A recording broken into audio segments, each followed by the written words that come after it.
Okay.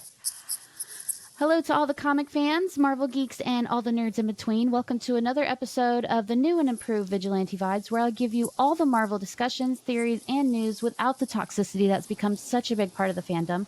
I'm your host, Megan Nicole, and today I have a very special guest. Amongst so many other jobs she's had, such as graphic designer, a sculptor, a costume designer, a podcaster, even a circus performer, we're here to talk about. I'm so sorry, it's Jadzia, right? Yeah, Jadzia, you got it. Okay. We're here to talk to Jadzia about one job in particular, and that's being an author. You may have read the DC Book of Pride, Galaxy, The Prettiest Star, or her run of Hawkgirl for DC. No matter what she writes, you can bet that it'll all be a perfect example of representation in the comic book world, and it'll tug at your heartstrings while keeping you on the edge of your seat. Please welcome to the show, Jadzia Axelrod. Hello. Thank you for that wonderful intro. Of course. I'm so excited you're here. I've been looking forward to this for weeks.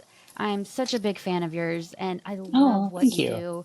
I love what you stand for. I think it's so needed in the world, really. Well, it's really nice to hear. Thank you. You're welcome. I'm all chuffed. Oh, why don't you tell us a little bit about yourself? Sure. I mean, you covered a lot of it in the intro. I don't know what else to say. I'm a writer. I live in Philadelphia. Um, I most of my stuff so far has been for DC Comics. So it's neat to be on a Marvel show. This is my first Marvel show that I've been on. I'm excited. So, yeah, I've been writing for a long time, but only recently has things kind of taken off in a way, thanks to Galaxy, the Prettiest Star. And so that's been really great in these past couple years to have reached so many people and have such a wide audience for my work. And it's stuff that's really is needed, especially this time in life, honestly. It's nice to see that representation and see how many people just appreciate it so much. And you're making such a big impact, and it's so cool. It's nice to see someone living out their dream while making a difference. Oh, this is absolutely me living out my dream. If little 7-year-old Jadzia playing with her Super Friends toys could see me now, she would be so amazed and impressed.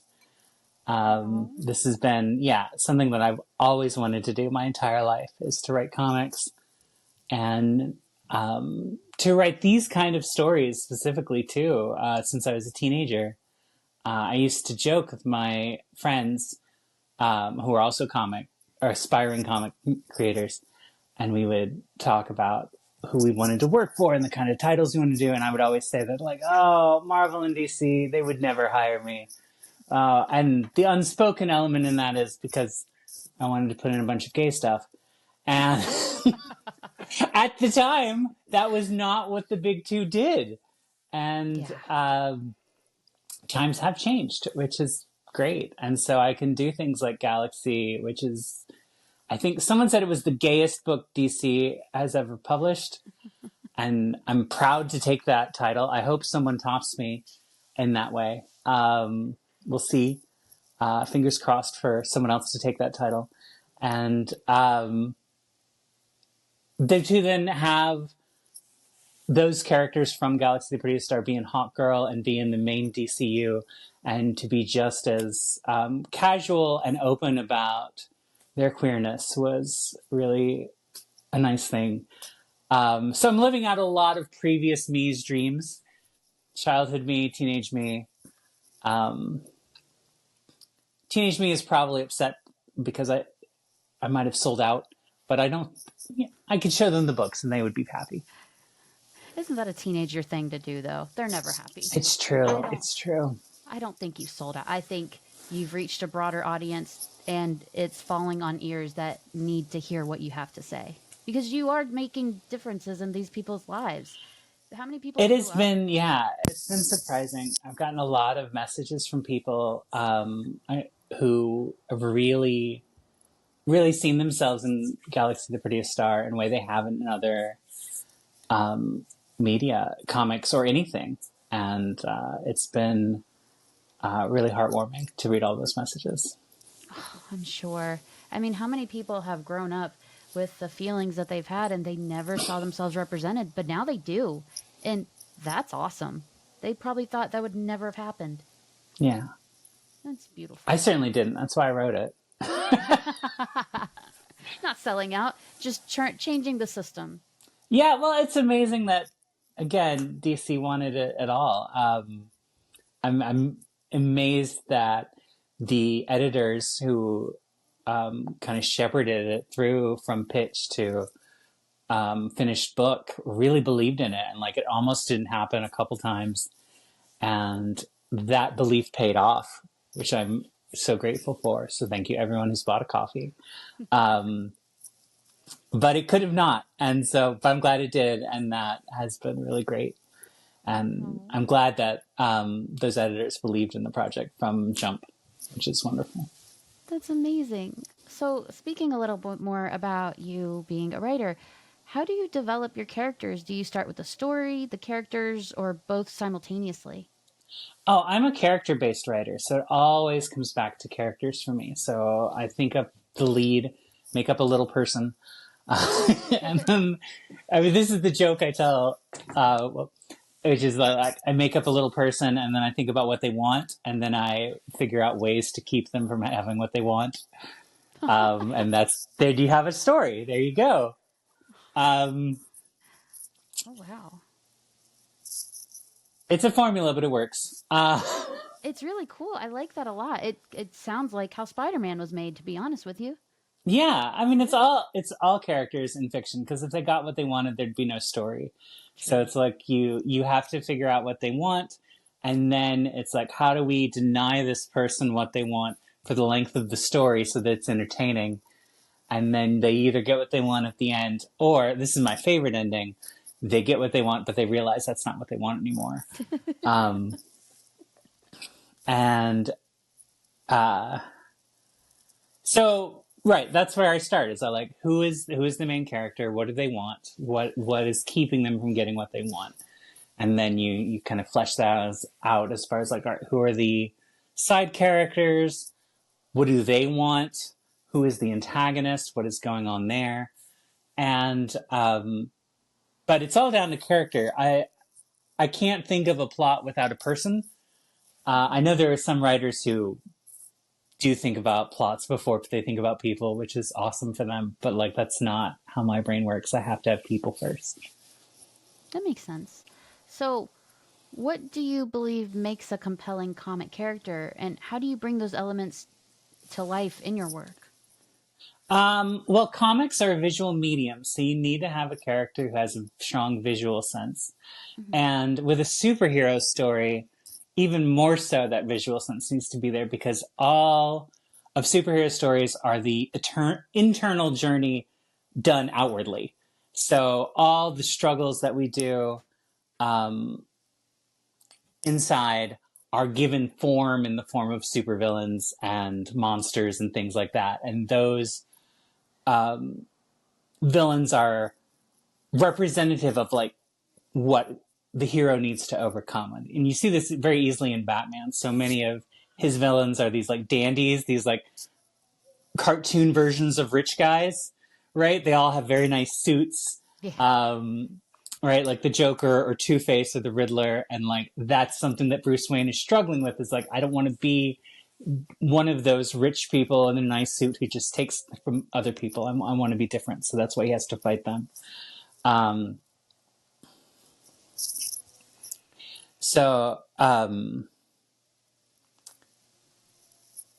Again, like with superheroes, it's really, you can have a lot of fun. You can have that visual aspect and that element of play and over the topness, that opera that comes from superheroes.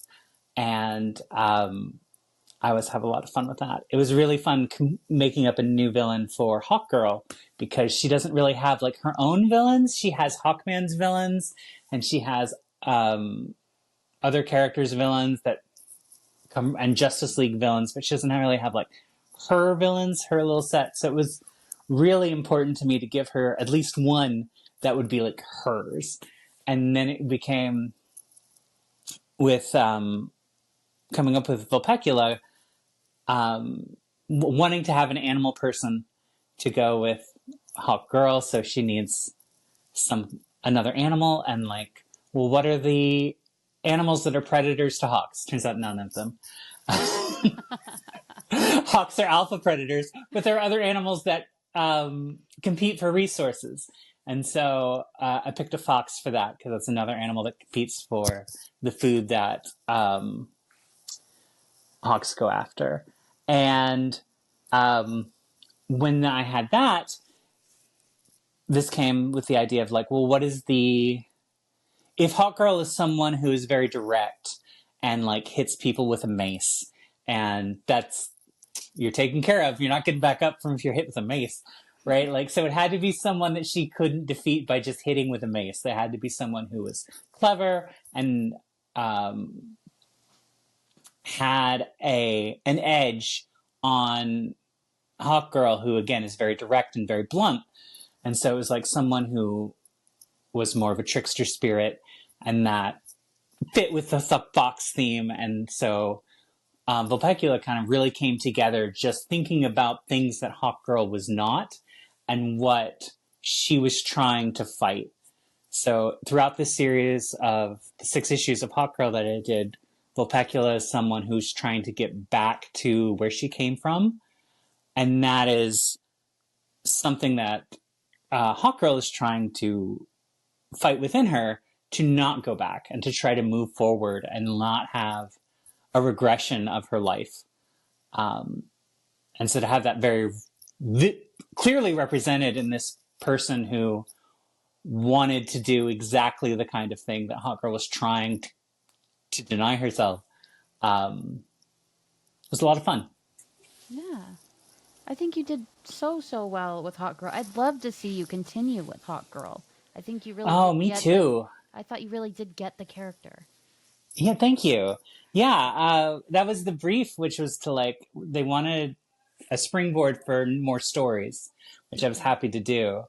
And whether we'll see more stories or not is not up to me, but providing that platform of like answering some unanswered questions from her history, and like moving her past just being Hawkman's partner, but into being a hero in her own right, and was definitely something I was trying to do. And hopefully we'll get to build on that someday. That's what I appreciated, was like, I've always liked Hawkgirl, but I've never seen anyone portray her as more than someone's partner. I like seeing her come into her own. Like, you gave her her own villain, you gave her her own story, she is her own character. I loved the hell out of that. Oh, thank you.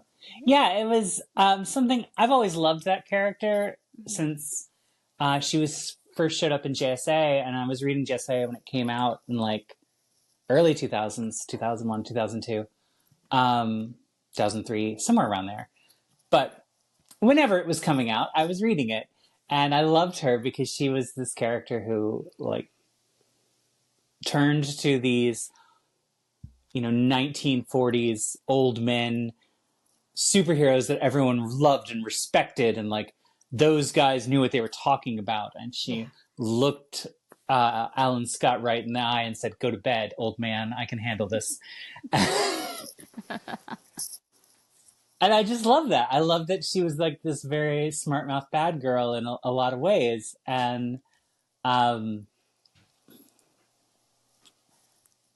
what's happened from then is like, she's been in a lot of books since then, but because she's either been Hawkman's partner or a member on the Justice League, like that sort of attitude that was so exciting in the beginning has kind of faded into the background to make her more of a team player and to tell larger stories. And so I've always loved this character. And when I got my hands on her, I was like, we need to bring her back to that sort of spark and that defiance. And but I didn't want to pretend like the past 20 years of continuity hadn't happened. So what I decided to do is like take all the subtext and make it text. So like the reason that she doesn't seem to have a life outside of being a member of the Justice League anymore is because she literally doesn't have a life outside of the Justice League. She has taken away all of the Kendra Saunders part of her and like put that aside and is just Hawkgirl all the time. And that is not something that's healthy, as we see over the course of the book. So that story was like very much her kind of like rediscovering herself in a very real way of like, who am I when I'm not a part of this team, when I'm not someone's partner, when I'm not in a romantic relationship, who am I when I'm alone? And I was able to give her a nice little group of friends because she's never really had friends. Like there was a couple characters way back in the early issues of Hawkman, but she's never really had a supporting cast of her own or someone who's like, this is her roommate. She's good friends with. Nothing of that. And that's because she hasn't had her own story in that way. So it was nice to give her that too, and to bring in Galaxy into the DC proper and be like, here's the best friend you could ever have. Because Galaxy's always there for her friends. So to have these two, and that was great too, because Kendra is very brusque and her sense of humor is very dry, which I was not expecting when I started writing, but it just was something that came out in the writing. And to have her have this dry sense of humor, this like very almost sarcasm, really seemed to fit with that character. But she's very brusque, right? And she gets to the point, and then Galaxy is essentially a golden retriever. So it's a very different vibe between the two of them. And they don't kind of click at the beginning, but then over the course of the series they do. And we had made a decision to like not have a romantic entanglement, me and the editor, at the beginning, because as you said, like she's always been someone's romantic partner. And I was like, what if we told a story where she wasn't, where she just was herself? And that was great, but then we still needed an emotional connection with somebody. So it became about her and Galaxy's friendship and what that meant and how powerful that was to have someone who gets you, right? And who like understands where you're coming from, but is not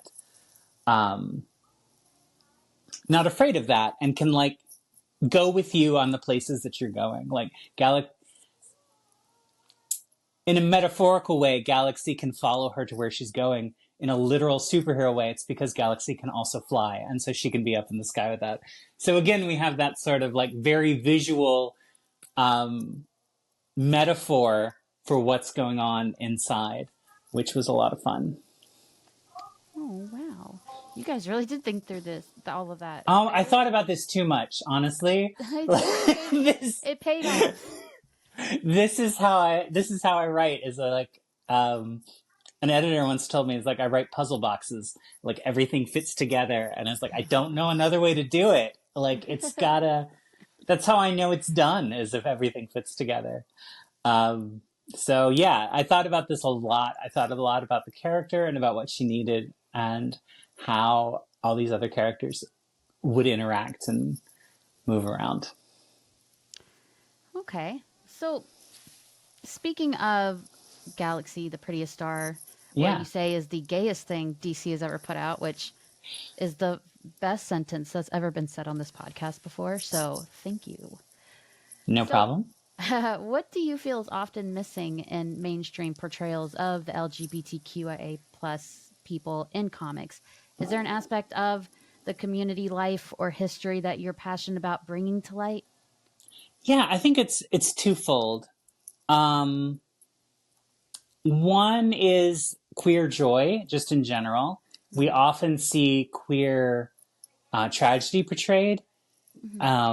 We see a lot of like people's queerness being cause of a problem very frequently, or it's like not there to the point of invisibility. and like, oh yeah, that person's queer, and like you would know it if you looked up on the wiki, but it's not on the text. Mm-hmm.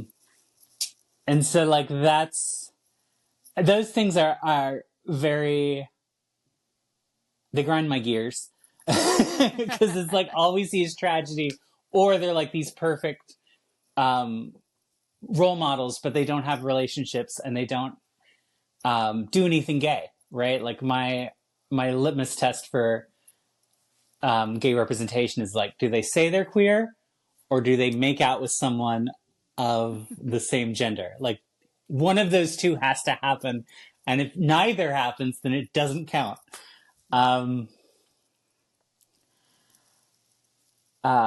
The other thing that I think is really important is like a lot of these stories often are about straight and cis acceptance of these queer and trans people.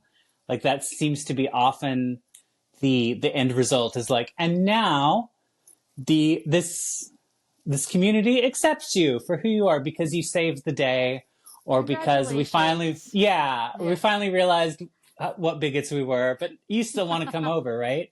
And it's always feels kind of like disingenuous. And one of the things I really liked about the ending that I did in Galaxy, and I did have to argue about this, but in the end, I think it was the right choice, is that Galaxy comes to the realization that she does not need the straight and cis community that doesn't want her, that she can be happy without them. Mm-hmm. And that is like not the not the happiest ending, obviously, but it is a very happy ending for her, especially considering her arc of like beginning and living so much for everyone else. And so then to, at the end of Galaxy, the Prettiest Star, to be like, I don't need the opinions of everyone else. I don't need their acceptance. I don't need their, I don't need their submission. I don't need anything from them, because what I have is here in my arms, my girlfriend, and that's important. And so it's those certain things. It's like a lot of the stuff is written. I don't want to say written with straight people in mind, but I do think that's some of it, where it's like, let's have a feel good straight person thing where they can read it and feel good about themselves. It's like, I'm not a bigot. And that's great that media is there, but it's also clearly written for straight people. And one of the things that I'm very proud of in Galaxy the Prettiest Stars, it's written for a queer and trans reader. And I love that there have been cis straight people who have gotten things out of it, who have seen the metaphor and been able to be like, yes, this is very similar to something in my life where I have not allowed this element of my personality and my being to be as bright and as full as it should be. I get it. And I that's wonderful. And I love that that's happening. But also, it is mainly for the queerbos. And and they have found it. And that's wonderful to me. That is. And it's, I do fully understand. I mean, I'm a pretty straight person, married with 2 kids. But I mean, I'm married with 1 kid, so, you know. That's true. Well, even I can see what you're talking about, that everything really does feel like it's written with straight people in mind. And there is always a moment that at the end, it's like the straight people are accepting the gay person, but it's more of a, we still like you, even though you're still cool with us, but the others, there's always that. Right. If they don't want to say it, I don't think it's always written with straight people in mind, but I think it is written with the fact that most of their readers are straight. I think that is always there. So and that's the larger audience. So yeah, it makes sense to pander to that. Of course. And I don't know. It's funny because like Hawkgirl is straight. Mm-hmm. And so it was ostensibly a book about a straight protagonist, but a lot of queer people loved it. Part because Galaxy was there and her queerness was like not hidden and was And that had to be, right? Because like the point of Galaxy being a counterpoint to Hawkgirl is that this is the life that Hawkgirl has denied herself. She's become a really great superhero, but not a really realized person. Whereas Galaxy has a personal life. She has a girlfriend. She has a life that's not superheroing. Not that great about being a superhero. So they have to contrast each other, and to have like this ideal, this romantic ideal of this is the relationships you should have, and it's between like a a fat disabled woman and a trans woman, and they are incredibly happy. And like that's not normally what you see when you think of ideal relationships. Mm-hmm. And that was great. I'm just tooting my own horn at this point. I forget what I was going to say. Yeah, I don't even remember what we were talking about. I was just talking about how cool I am, I guess. I mean, very, very well deserved. You should be doing that. We're talking about straight people. Yeah. We're talking about Hawkeye and Galaxy's personality being loud and Yeah, because of who she is. right. Oh, and like it's not a queer story, but it is a story about finding yourself, right? Because she's also in her early 20s, and that's what you do. Mm-hmm. So it is. Yeah, so a lot of queer people were really into that journey, because that is a very queer journey to do that, even though it is not a queer story in that way. And so it was fun. I realized what I remembered. I remember what I was trying to say. It was fun to write a queer story that was appealing to straight people, and then ostensibly a straight story that was appealing to queer people. It's been nice to kind of get both those audiences in these stories.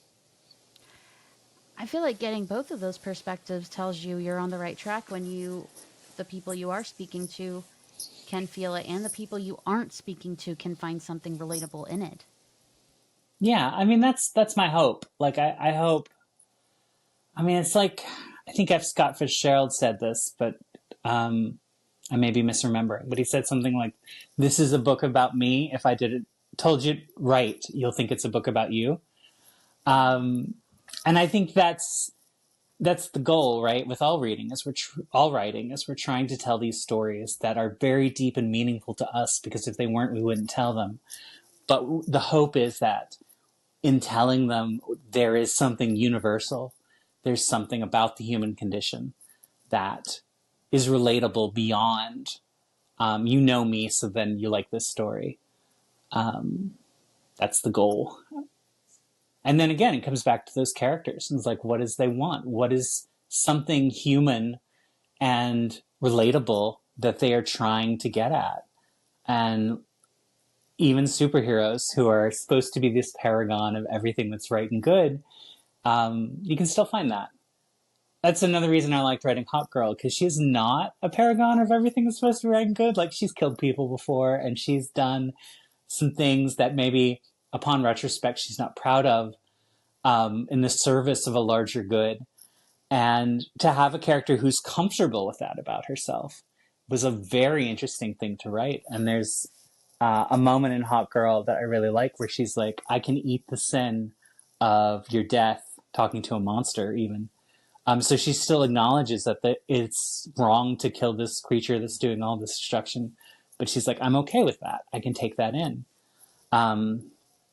And so, yeah, that's a human thing that we've done. Like, maybe we haven't killed monsters, but we have like done things that maybe we're not proud of. But it's like, I understand the larger goal here.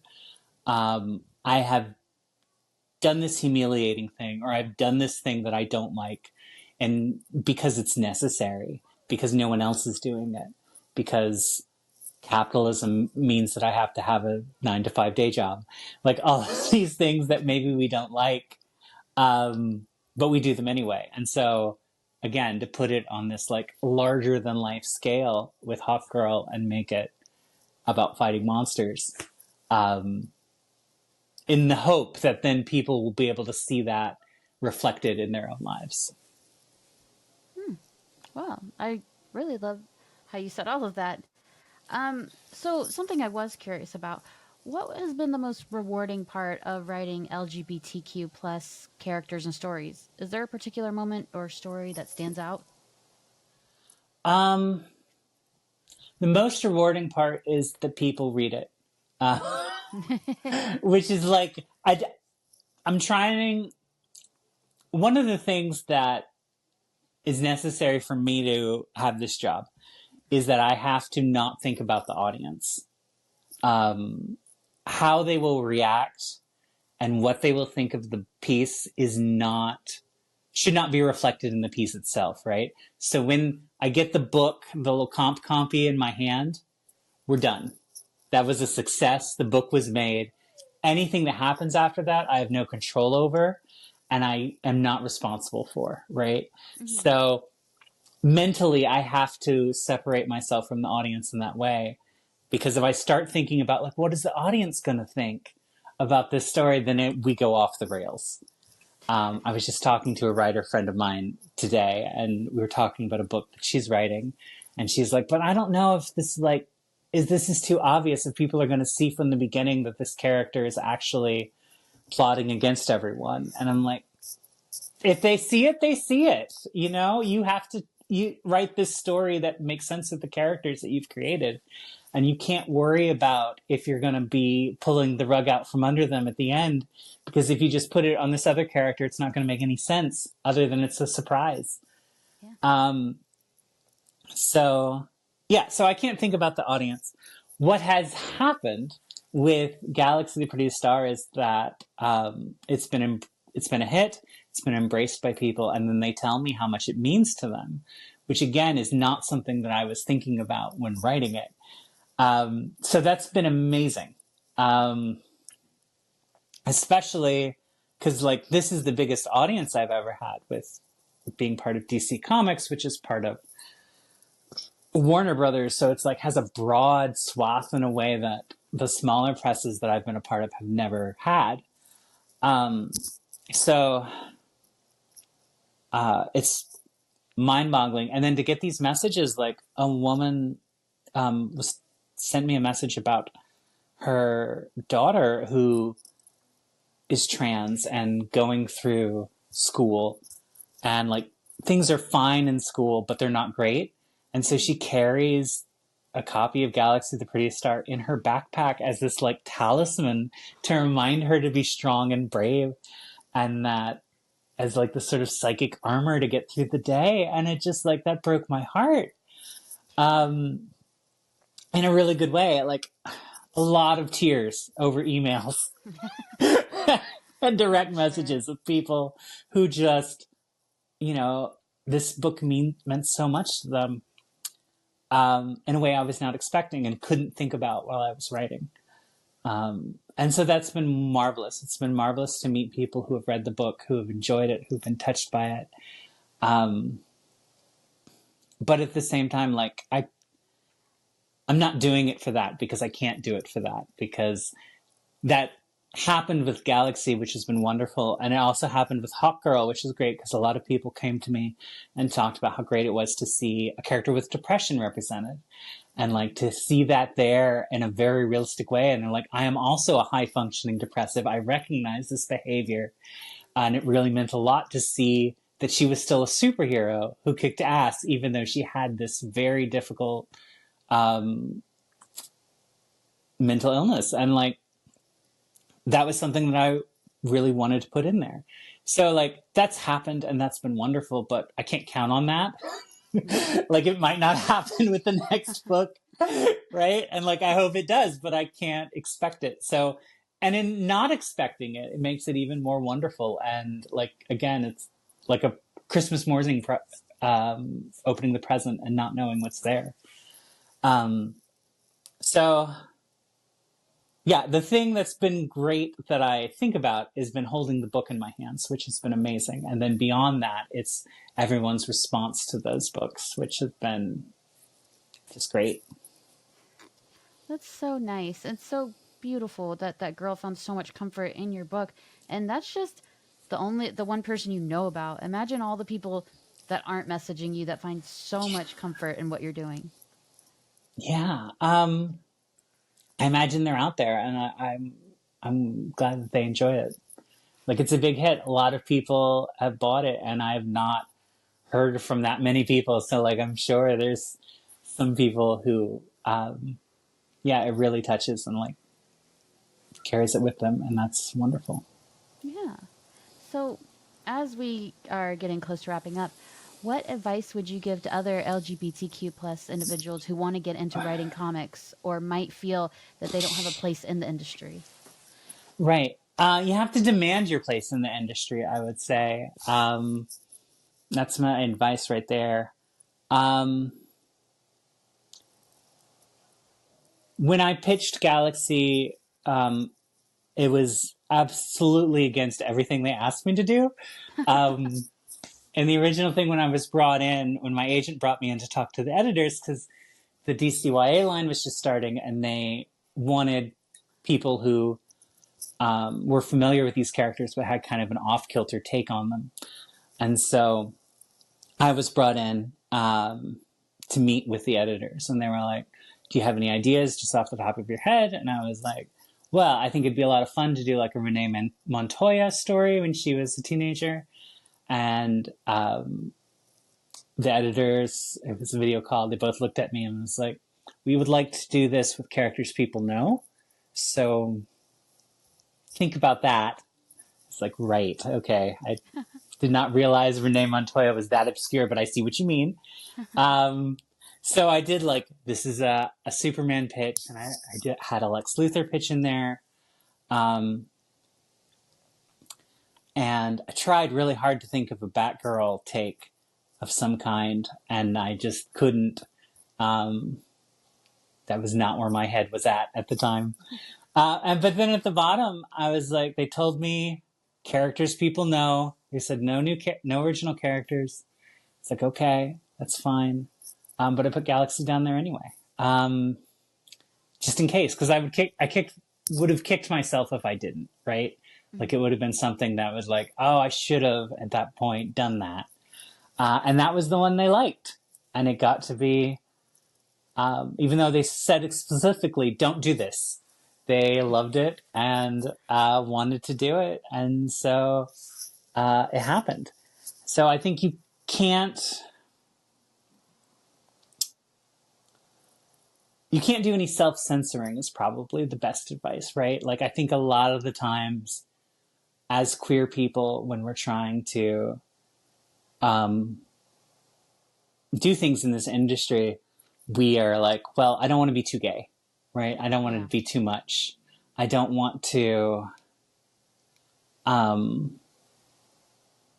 will play by the rules. And then after I've played by the rules, they will let me do what I want, is kind of a mentality I see a lot.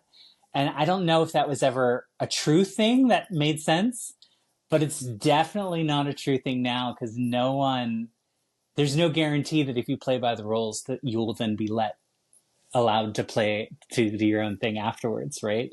Like, so many people get like one shot. A friend of mine, an amazing writer, does beautiful books. She got to do like one short in an anthology at DC, and for whatever reason, she was never asked to do anything else again. And like, I don't know why, because she's brilliant. The story was great. She doesn't know why either. But like, you get your one shot, right? And like, if that's the only shot you have, then you need to make it good. And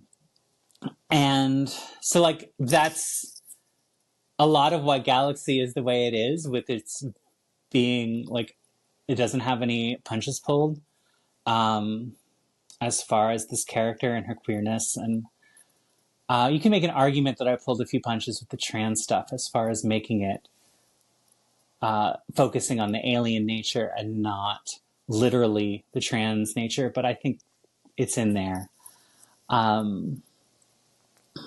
So yeah, you gotta do that. You gotta be who you are, because that's what makes your stories work.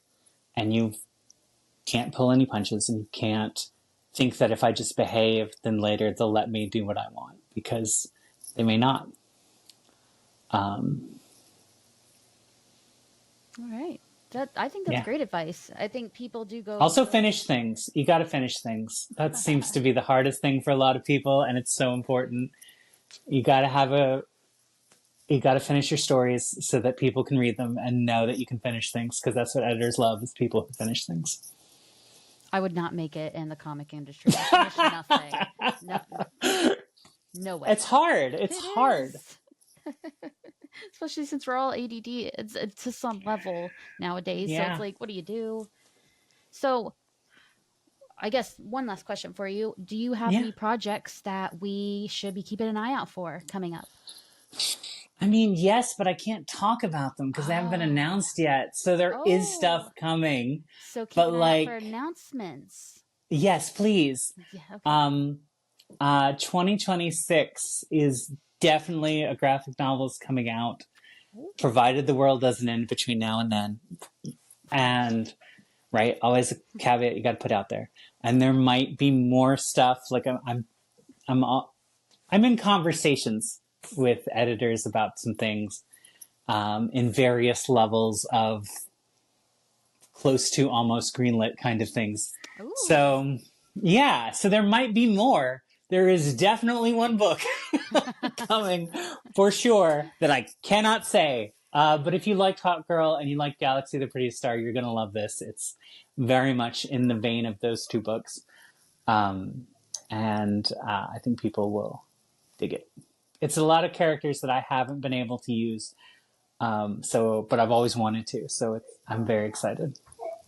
I'm very excited. So speaking of these announcements, where can our listeners follow you so they do not miss anything? I mean, you don't have to follow me. Yes, you guys do. You guys do. Oh, yeah. Blue Sky, I'm on there. planetx.bluesky.social. But if you search for Jadzia Axelrod, you'll just find me just as easily.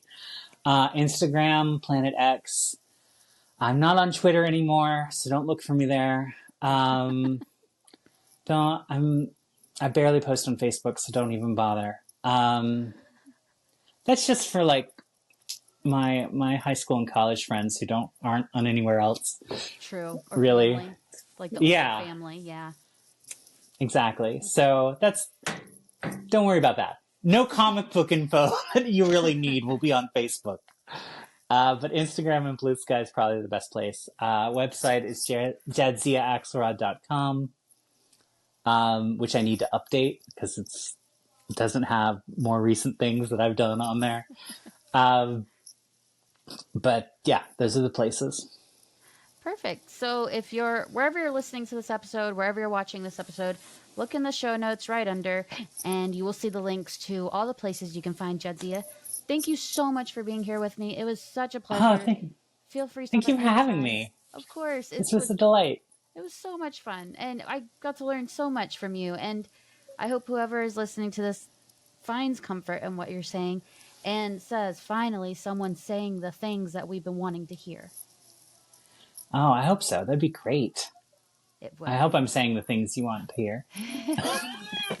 So that does it for another episode of Vigilante Vibes, the only non-toxic Marvel podcast. Hope you all enjoyed. Be sure to follow me on all social media sites. Just search for Vigilante Vibes Podcast. You can also check me out on nerdinitiative.com, where we review the latest comics, movies, and TV shows, and we get to interview the creators, obviously. Wherever you're listening to me now, be sure to hit that subscribe button. Thanks for listening, and thank you for all your support. Have a marvelous day.